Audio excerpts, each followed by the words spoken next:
Have you ever pondered about the origin of the phrase, wall of separation between church and state? It's a phrase that is often heard from atheists in debates about public displays of religion, a phrase that many Americans assume is written in the Constitution somewhere. Yet the phrase, a wall of separation between church and state, is to be found nowhere in the Constitution. In fact, the phrase is a metaphor that has a deep history. A deep history that turns out to be quite different from the context in which atheists use it today to try to eliminate all public displays of religion. Rewinding the clock back to 17th century England and America, we find the initial use of the metaphor. During this time, religious tolerance was a foreign concept, and it was common for the state to impose a single religion on its citizens. The Church of England, or Anglican Church, was and still is the primary state church in England, where the concepts of church and state are linked, and the monarch is considered the head of the church. This inevitably led to much strife and conflict with people who felt the need to worship God as they personally saw fit, and not as the state mandated them to do. Enter Roger Williams in 1631. Roger Williams was found guilty of preaching religious liberty in England. When the government sought to arrest him, he fled to Boston in 1631. He pastored briefly before being banished in 1636 by the Puritan leader John Cotton, who himself had been persecuted by Anglicans in England. Befriended by the Indians of Narragansett, Roger Williams founded Rhode Island, the first place where church government was not controlled by state. Williams was a fervent advocate for religious freedom, and was the first to use the metaphor of a wall of separation in 1644.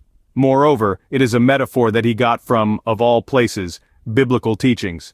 Specifically, he stated, "The Church of the Jews and the Church of the Christians were both separate from the world, and that when they have opened a gap in the hedge or wall of separation between the garden of the church and the wilderness of the world, God hath ever broken down the wall itself, removed the candlestick and made his garden a wilderness, as at this day. And that therefore if he will ever please to restore his garden in paradise again, it must of necessity be walled in peculiarly unto himself from the world." In particular, Williams is, among other biblical passages, referencing Psalm 80 verse 12, which speaks of God breaking down the walls of the garden of Israel so that it is unprotected and quote-unquote all who pass by pick its grapes.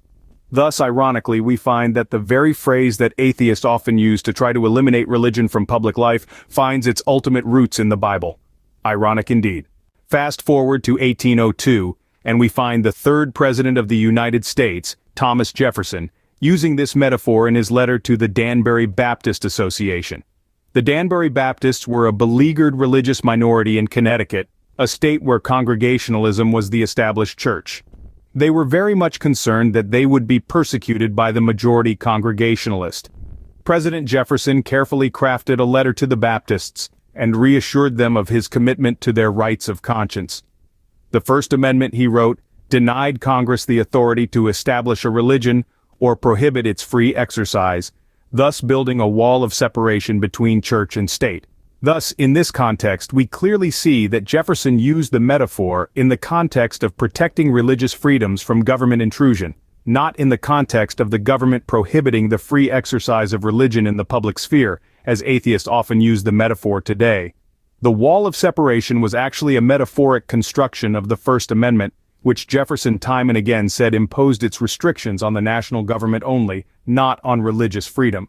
Moreover, proof of this one-way separation between church and state comes from Jefferson himself. As Professor Daniel Dreisbach in his article titled "The Mythical Wall of Separation" states, throughout his public career, including 2 terms as president, Jefferson pursued policies incompatible with the high and impregnable wall the modern Supreme Court has erroneously attributed to him. For example, he endorsed the use of federal funds to build churches and to support Christian missionaries working among the Indians. The absurd conclusion that countless courts and commentators would have us reach is that Jefferson routinely pursued policies that violated his own wall of separation. Moreover, as Professor Dreisbach further explains, the First Amendment, with all its guarantees, was entirely a check or restraint on civil government, specifically Congress. The free press guarantee, for example, was not written to protect the civil state from the press. Rather, it was designed to protect a free and independent press from control by the federal government. Similarly, the religion provisions were added to the Constitution to protect religion and religious institutions from corrupting interference by the federal government and not to protect the civil state from the influence of, or overreaching by, religion. In fact, far from the government being completely separate from religion, for several decades, beginning when the federal government moved to Washington in the fall of 1800, the Capitol building was used for Sunday religious services as well as for governmental functions. In short, the context in which the metaphor, wall of separation between church and state, is used by atheists today to try to eliminate all public displays of religion does not even make sense within the entire context of the First Amendment of the Constitution itself. To clarify, the First Amendment states, "Congress shall make no law respecting an establishment of religion or prohibiting the free exercise thereof, or abridging the freedom of speech, or of the press, or the right of the people peaceably to assemble, and to petition the government for a redress of grievances." In short, the First Amendment is all about limiting the power of the government, not about limiting the influence of religion in the public square. So how did the phrase wall of separation between church and state end up being twisted almost 180 degrees out of its original context? For this, we have none other than Supreme Court Justice and Ku Klux Klan member Hugo Black to thank. As Michael Egnor notes in his article, Hugo Black and the Real History of the Wall of Separation Between Church and State, on August 11, 1921, James Coyle, a Roman Catholic priest in Birmingham, Alabama, was shot to death on the porch of his rectory by E.R. Stevenson, a local Ku Klux Klansman. Coyle had just performed a wedding between Stevenson's daughter and her Puerto Rican husband. Stevenson was defended by 5 lawyers, 4 of whom were Klan members. The 5th lawyer who volunteered to defend Stevenson was Hugo Black, a prominent local attorney. Despite the fact that the Catholic priest was unarmed and the murder was committed in public in front of witnesses, Stevenson was acquitted of murder based on self-defense and temporary insanity. Defense attorney Black joined the Ku Klux Klan after the trial. In the Klan, Black was a clad of the clavern, which was an initiator of new Klansmen. As Dr. Egnor goes on to note, Black was head of new members for the largest Klan cell in the South. New members of the KKK had to pledge their allegiance to the eternal separation of church and state. Separation was a crucial part of the KKK's jurisprudential agenda. It was included in the Klansman's creed. A few years later, Black ran for U.S. Senate from Alabama. He barnstormed the state, campaigning on a virulent anti-Catholic platform and demanding a wall of separation between church and state.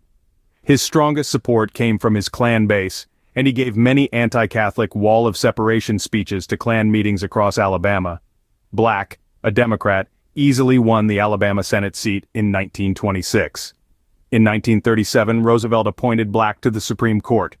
Despite controversy about his Klan history, Black was easily confirmed. He quickly acquired a reputation for idiosyncratic interpretation of the Constitution.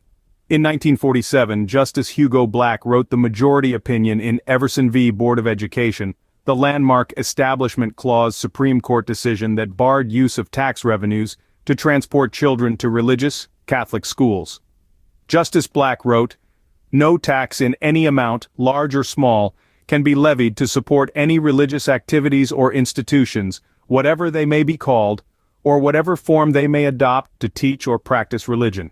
Neither a state nor the federal government can, openly or secretly, participate in the affairs of any religious organizations or groups, and vice versa." In the words of Jefferson, the clause against establishment of religion by law was intended to erect a wall of separation between church and state. Hugo Black was hardly done twisting the original meaning of the phrase wall of separation out of context. Hugo Black was also instrumental in removing prayer from public school. As Dr. Egnor goes on to note, in 1962, Justice Hugo Black wrote the majority opinion in Engle v. Vitale, the landmark Establishment Clause Supreme Court decision that outlawed prayer in public schools. Justice Black wrote, "The state's use of the regent's prayer in its public school system breaches the constitutional wall of separation between church and state." I won't get into the exact details in this video, but as David Barton has documented, the removal of prayer from public schools has had disastrous consequences on our school children. In conclusion, I will quote Dr. Egnor's summary. Justice Hugo Black began his political career in the wake of his successful defense of a Klansman who murdered a Catholic priest. The modern application of the non-constitutional doctrine, a wall of separation between church and state, derives from Black, a former Clad of the Clavern of the Alabama Ku Klux Klan, who used his Klan base to secure a Senate seat and ultimately an appointment on the Supreme Court. The phrase "a wall of separation between church and state" played little role in American jurisprudence until the mid-20th century. The doctrine has long played a large cultural role, preserved by pervasive anti-Catholic bigotry through organizations such as the Ku Klux Klan, and became a constitutional principle through the jurisprudence of the anti-Catholic bigot Hugo Black. It is used today to suppress prayer and religious expression in all public schools in the United States. As well, it is often used by atheists to try to suppress all types of religious expression in the public square. Then Dr. Egnor pointedly asks, why is it that discussions of the separation of church and state don't generally include the cultural and political history of this doctrine? I think the answer to Dr. Egnor's question is fairly obvious: to bring out the true history of this supposed constitutional doctrine and expose it to the light of day, and to show how a KKK creed became American jurisprudence, is to completely invalidate this supposed constitutional doctrine of a wall of separation between church and state.